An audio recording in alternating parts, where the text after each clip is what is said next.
My guest today is a person who needs no introduction.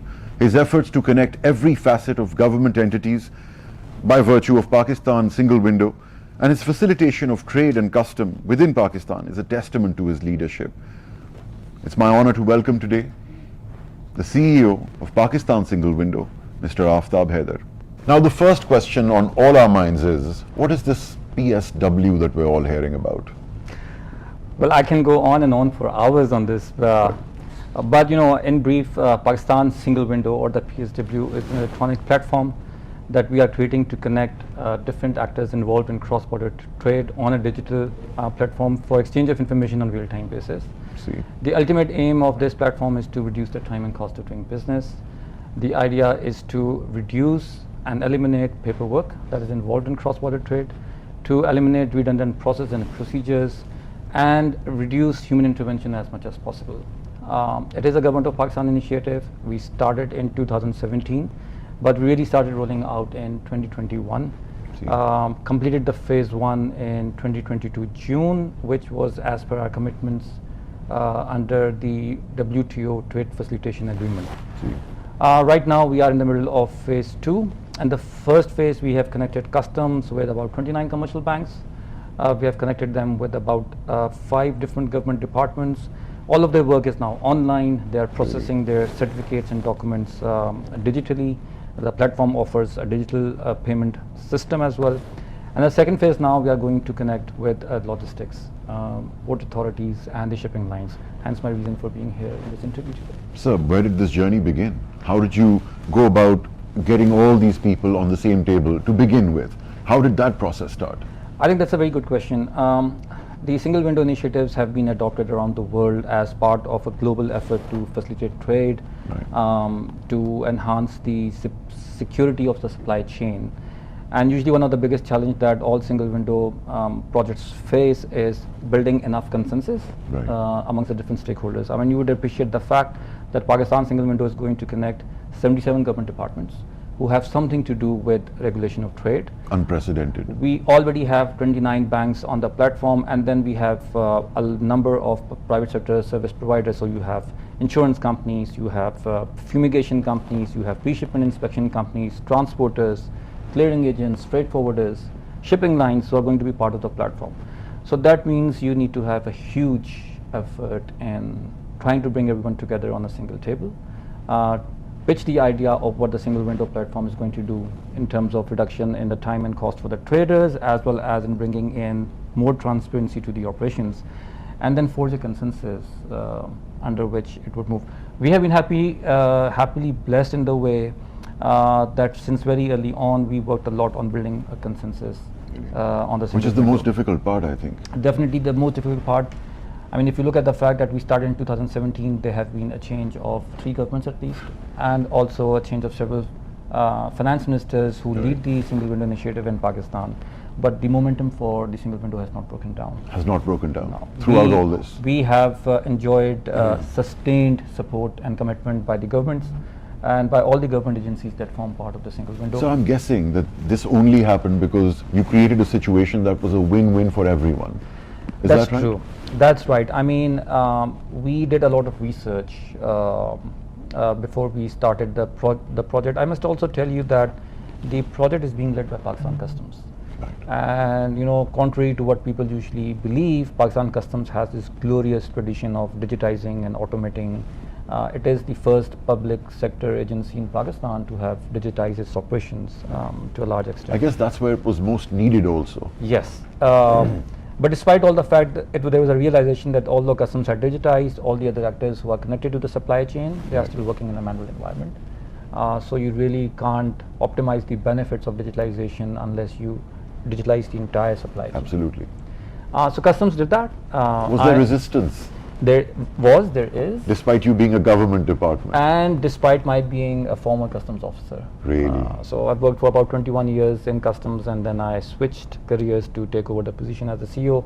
Really? But what has really helped us is that it is, like you said earlier, a win-win kind of a platform, a win-win product. For all stakeholders? For everyone involved.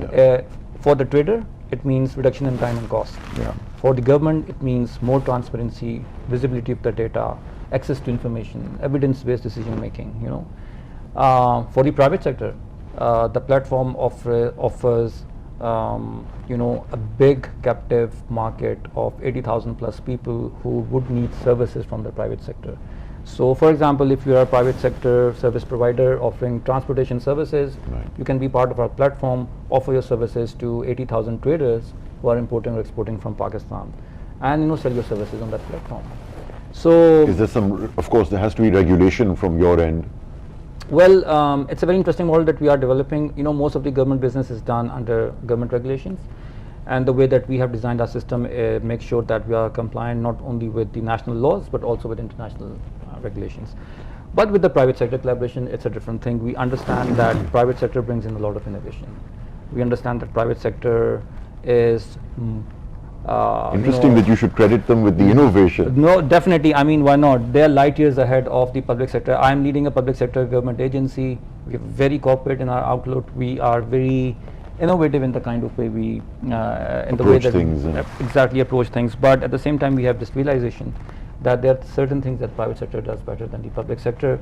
And despite all the heft and the clout and the legal force behind us as a public sector agency, there's still something that the private sector does. What better. are those things, if you could briefly touch upon that?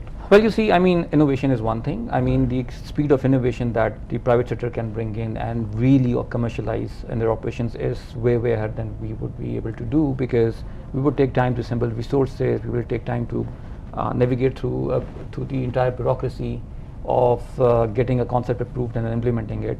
So is the bureaucracy changing in these times of increased connectivity? hope. And is it? I mean, is there a change on the way, or? Well, that is again a very good question. I mean, we are all part of the same society, right? And the society is changing. It is. With increase in technology. I mean, you see ChatGPT taking over by force.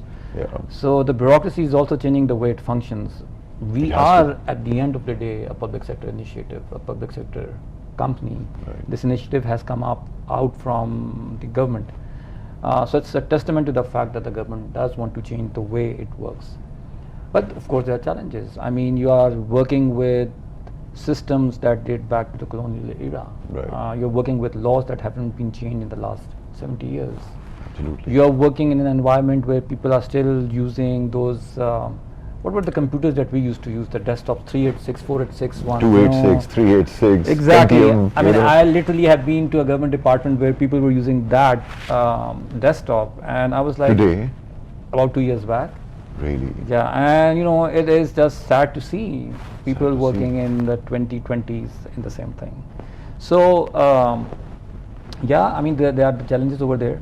Now, our approach towards implementing that program, the single window program, is that when we go to a government organization, we just don't automate their processes. We also train them, we build their capacity. And one happy outcome of this entire initiative has been that now we see that there's a growing appetite for digital transformation. Yeah. We are not the only public sector project that's digitizing. There are a number of other initiatives that are being taken by the Board of Investment, by the Drug Regulatory Authority of Pakistan, and other government agencies. We also take credit for the fact that certain terminology and words are now entering the public sector jargon. So Such as? digital transformation, business process re-engineering, Right. user experience, user journeys.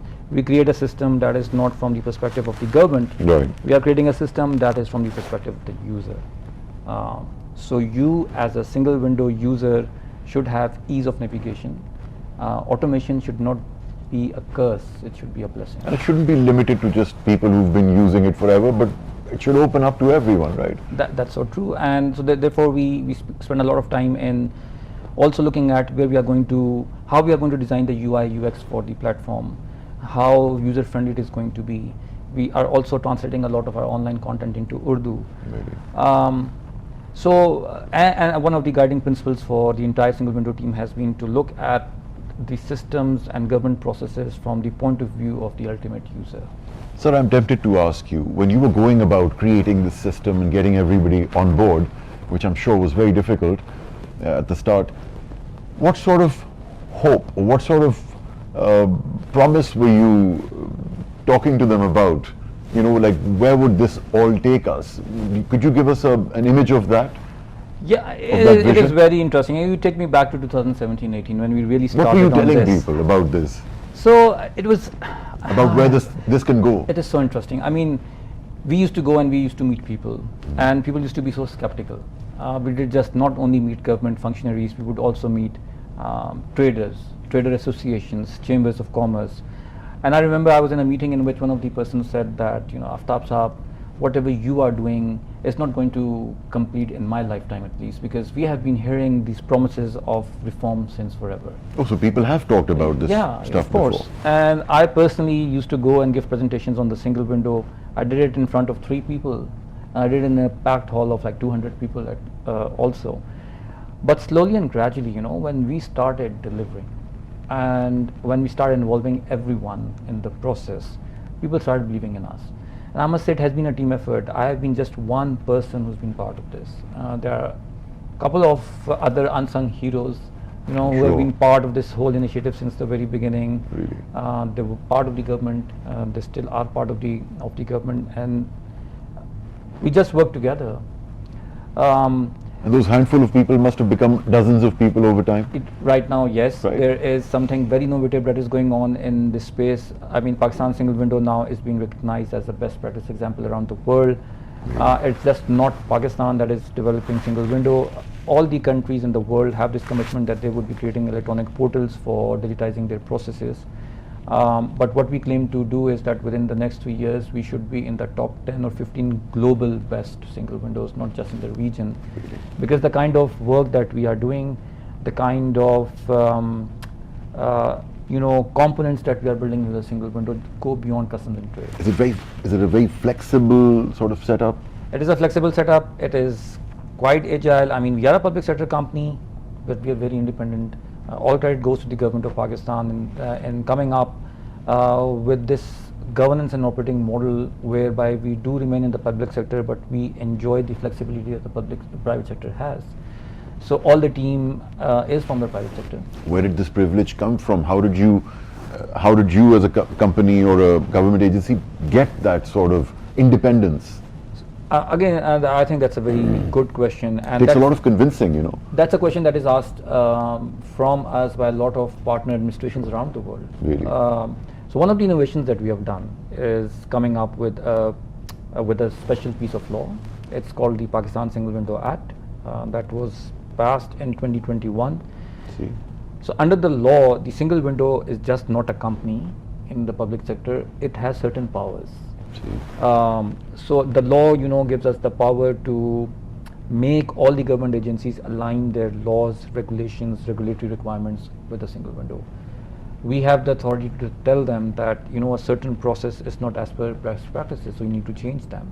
And you can stop that process as well? Do you have that authority? We have the authority in that law. We don't exercise it. We have never needed to exercise that. Really? Just because there has been so much ownership and so much involvement by all the participating government agencies that we have never had to use that. Really?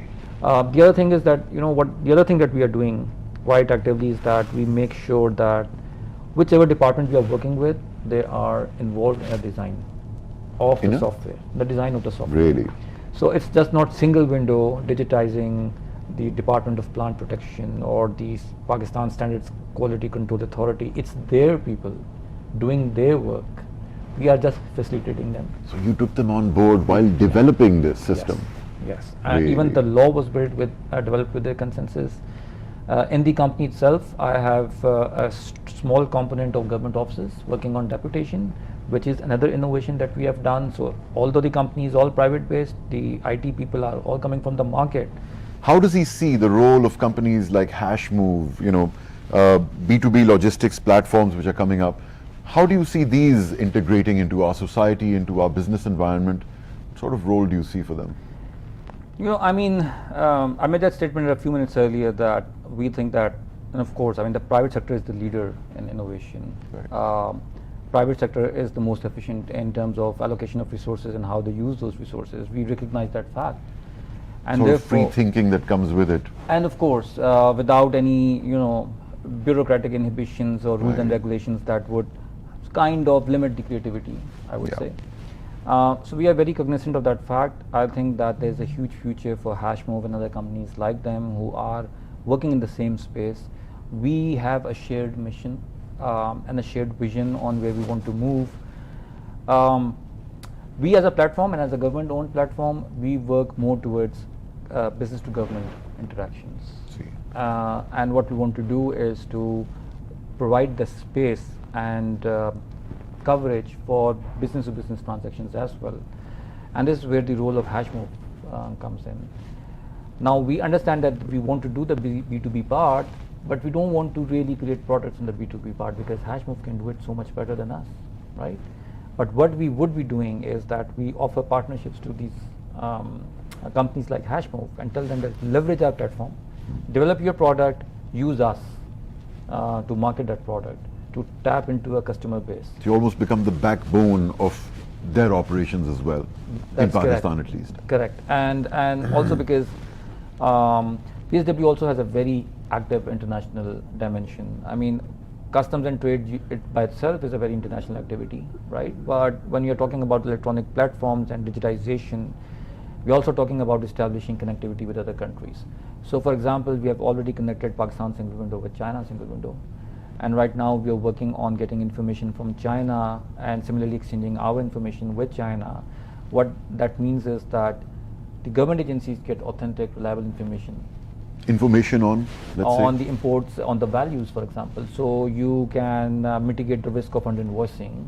You can counter trade-based money laundering. These are all important issues in international trade arena. So access to prices, clear visibility. That's right. And what it does is that it increases the confidence in your systems, increases the confidence in the way you apply your laws because they're There's being trust applied now. consistently.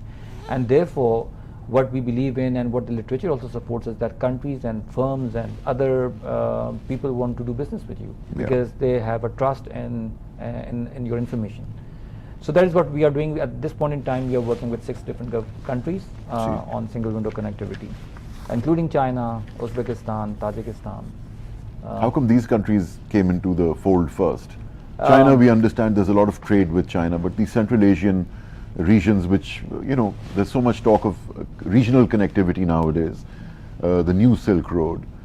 Is it under that banner? Exactly that. There has been a recent shift in government policy to look towards Central Asia as natural partners. Right. Pakistan enjoys a lot of advantage as a transit country. And we also think that, Untapped advantage, of course. Untapped, of so course. far. I mean, we are in a region that connects South Asia with West Asia and with also Central Asia. And we also connect India to Russia, China, Central Exactly. Asia, Europe, Exactly. Persia, Middle East. Exactly. I mean, And then there has been another, unforeseen event, that was the Russian-Ukraine war, Right. which has also kind of compelled the Central Asian countries to look towards alternative routes for their exports. And that's where we are coming in because we are a big country, and despite our current problems, I mean, we still offer a lot of potential and advantage. our The historical shortest role is route. very much Yeah. present. And then you have this huge workforce in Pakistan, which is educated, hugely qualified IT people. We are creating that kind of digital infrastructure which supports regional trade.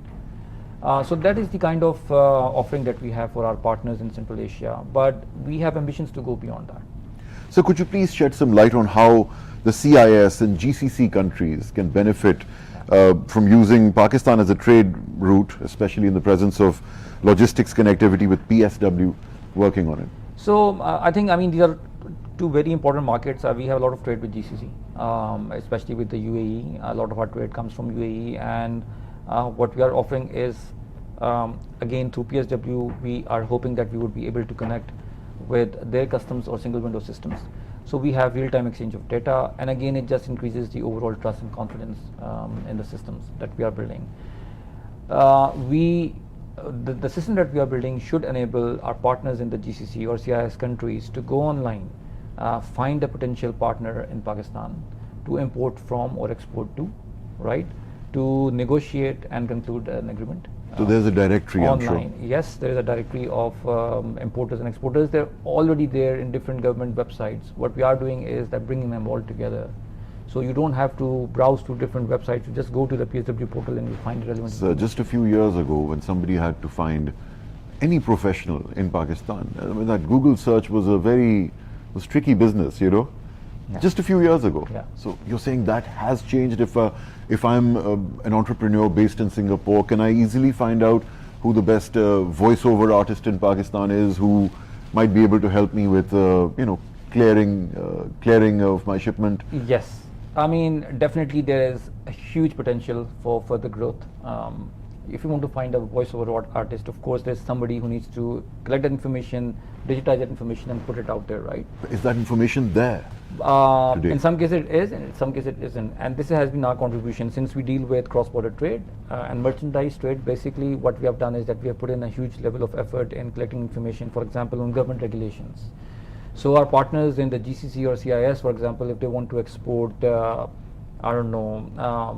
some consumer product to Pakistan, or if they want to export an agriculture product to Pakistan, they should be able to go on our portal and find out exactly what does it mean, what kind of regulatory requirements they would have to comply with. If they are exporting an agriculture product, there are certain fumigation requirements, for example, Right. that they should make sure that the consignment has been treated with before they send it to Pakistan. Import from certain countries is just not allowed. So you don't want to get into a bad deal where you struggle to get your money, right? Yeah, and get stuck halfway. So the idea is to put all that information in the public domain, give people as much information as possible, And as few surprises as possible. As few surprises as possible, so they can build their deal based on that information. And that is going to be our contribution. Of course, at the end of the day, it's a digital platform, and systems are as good as people who are operating it or people who are using it. Right. We don't replace government agencies. We don't have a policy mandate.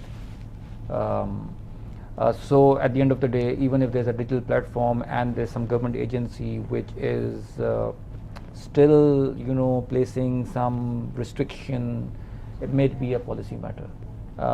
We would have very limited scope to influence that policy.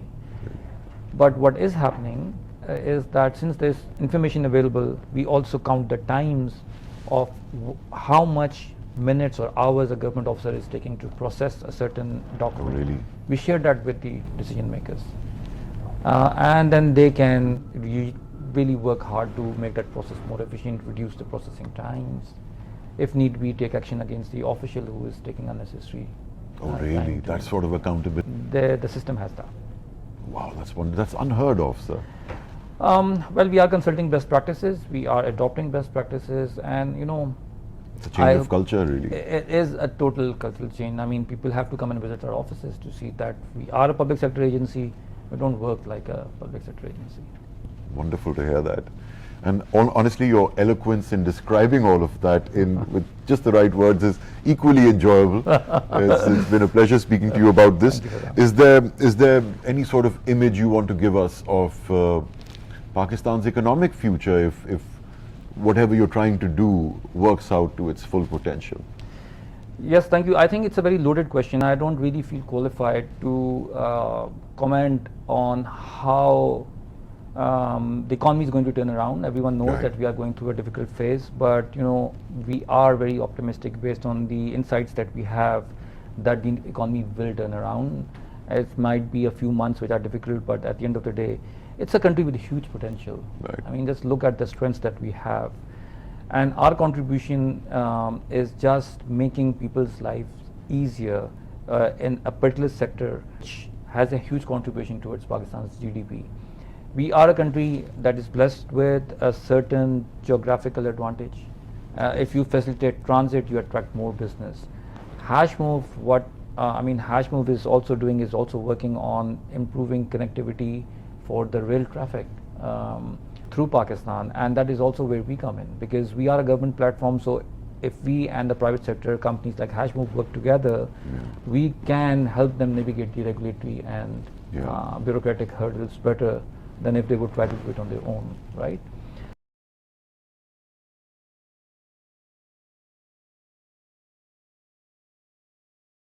And also that whatever we are saying is just not aspirational in nature.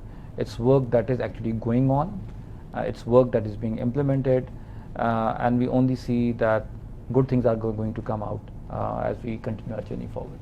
So may Pakistan's dreams of regional connectivity come true through your Inshallah. collective efforts. Inshallah. Wish you all the best. Thank you. Pleasure speaking to you. Pleasure is mine. Thank you. Good luck.